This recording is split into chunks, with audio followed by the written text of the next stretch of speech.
The Odyssey, Part 2, Book 6, The Princess Nausicaa.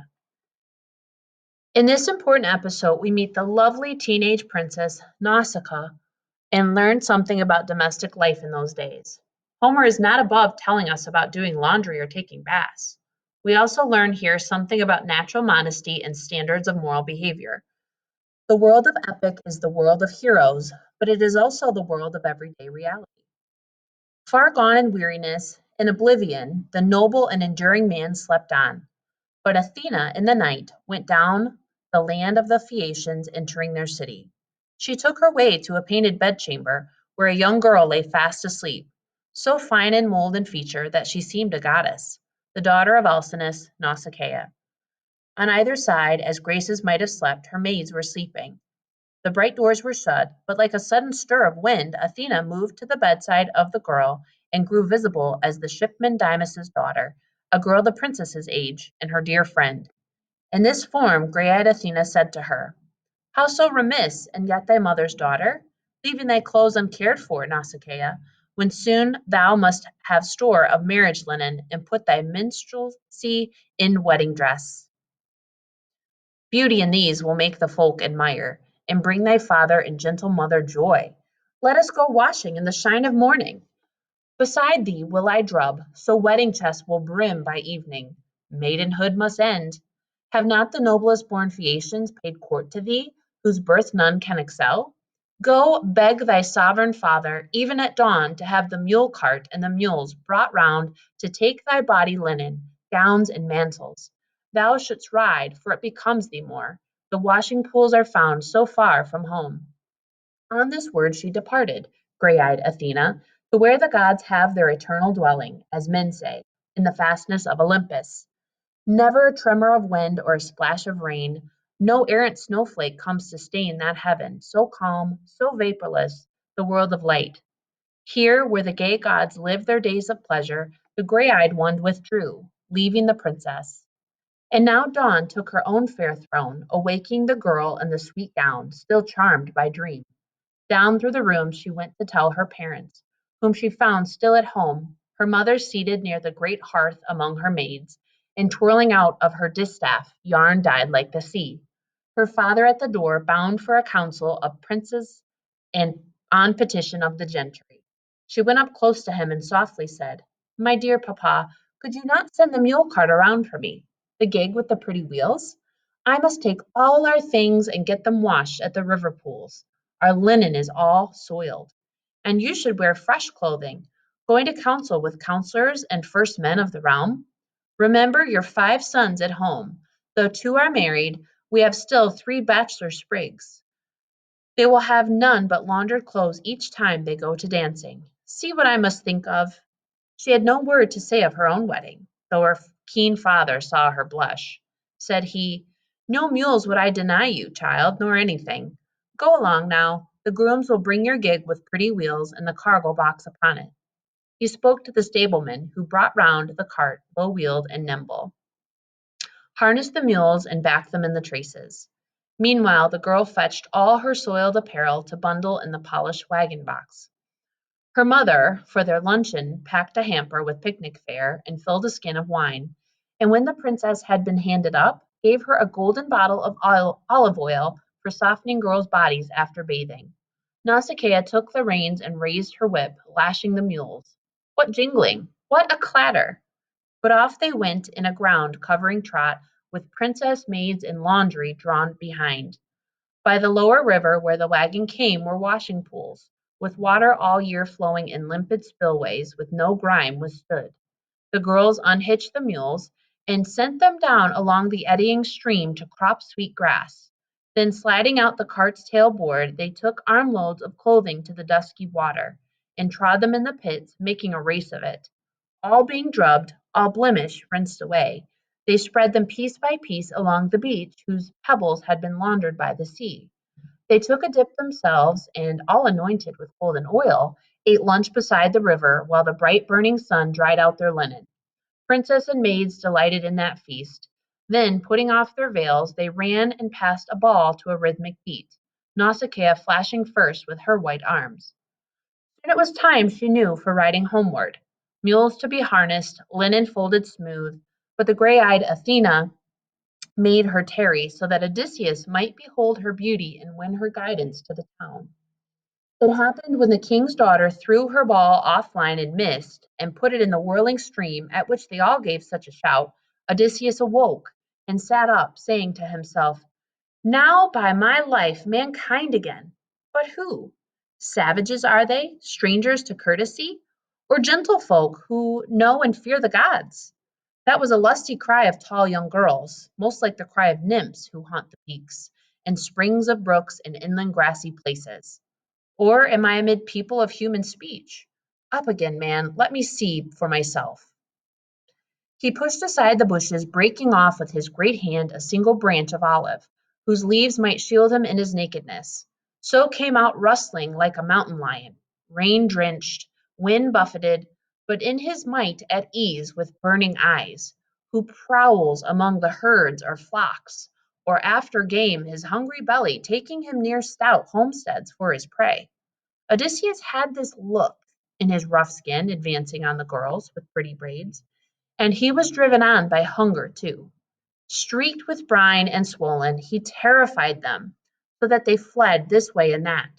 Only Alcinous's daughter stood her ground, being given a bold heart by Athena and steady knees. She faced him, waiting, and Odysseus came, debating inwardly what he should do. Embrace this beauty's knees in his supplication, or stand apart and, using honeyed speech, inquire the way to town and beg some clothing. In his swift reckoning, he thought it best to trust in words to please her and keep away. He might anger the girl, touching her knees. So he began and let the soft words fall. Mistress, please, are you divine or mortal? If any of those who dwell in the wide heaven, you are most near to Artemis, I should say, great Zeus's daughter, in your grace and presence. If you are one of earth's inhabitants, how blessed your father and your gentle mother, blessed all your kin. I know what happiness must send the warm tears to their eyes each time they see their wondrous child go to dancing. But one man's destiny is more than blessed, he who prevails and takes you as his bride. Never have I laid eyes on equal beauty in man or woman. I am hushed indeed.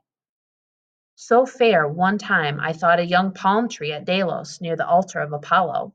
I had troops under me when I was there, on the sea route that later brought me grief. But that slim palm tree filled my heart with wonder. Never came shoot from earth so beautiful. So now, my lady, I stand in awe so great I cannot take your knees.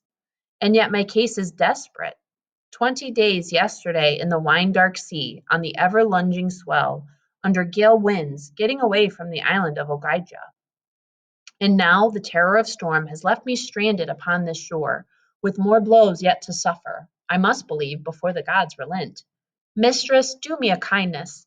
After much weary toil, I come to you, and you are the first soul I have seen. I know no others here.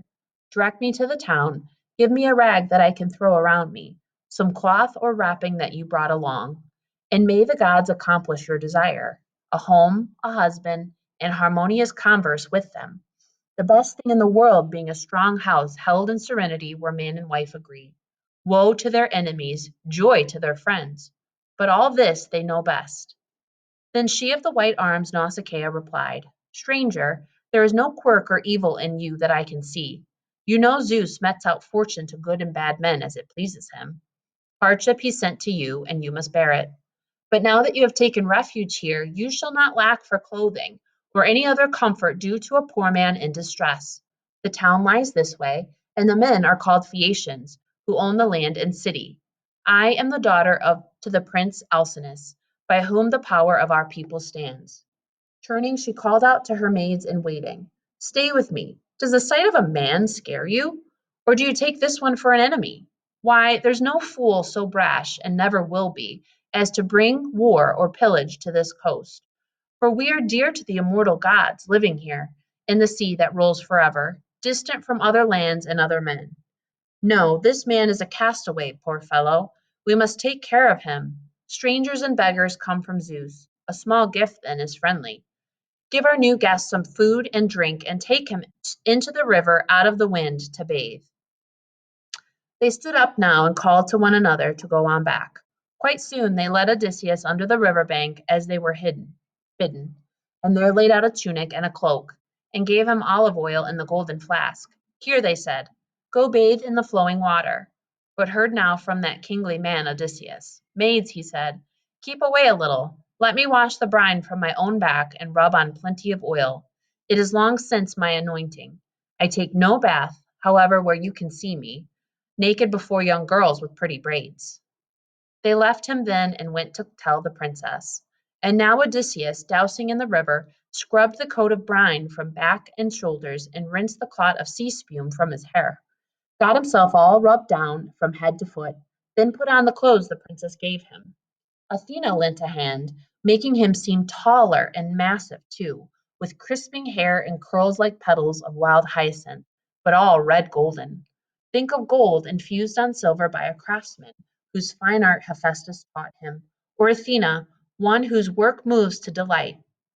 Just so she lavished beauty over Odysseus's head and shoulders.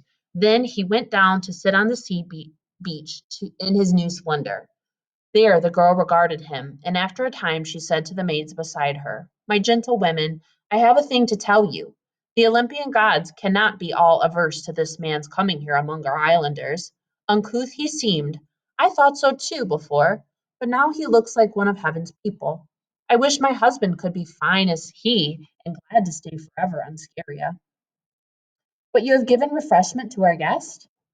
At this the maids, all gravely listening, hastened to set out bread and wine before Odysseus. And how ravishly that patient man took food and drink, his long fast at an end.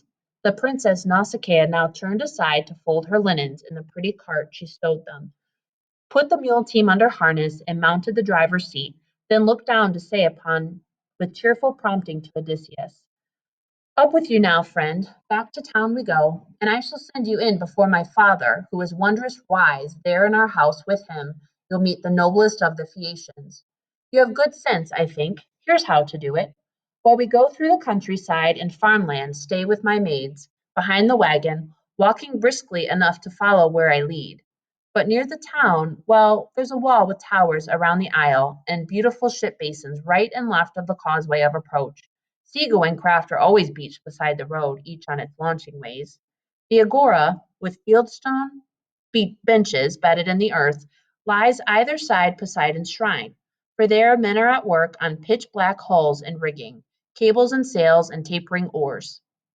The archer's craft is not for Phaeacians, but ship designing, modes of oaring cutters, in which they love to cross the foaming sea. From these fellows I will have no salty talk, no gossip later. Plenty are insolent, and some sea dog might say, after we pass, who is this handsome stranger trailing Nausicaa? Where did she find him? Will he be her husband? Or is she being hospitable to some rover come off his ship from lands across the sea, there being no lands nearer? A god, maybe? A god from heaven, the answer to her prayer, descending now to make her his husband? Better if she's roamed and found a husband somewhere else. None of our own will suit her, though many come to court her and those the best. This is the way they might make light of me, and I myself hold it shame for any girl to flout her own dear parents, taking up with a man before her marriage. And that ends Book 6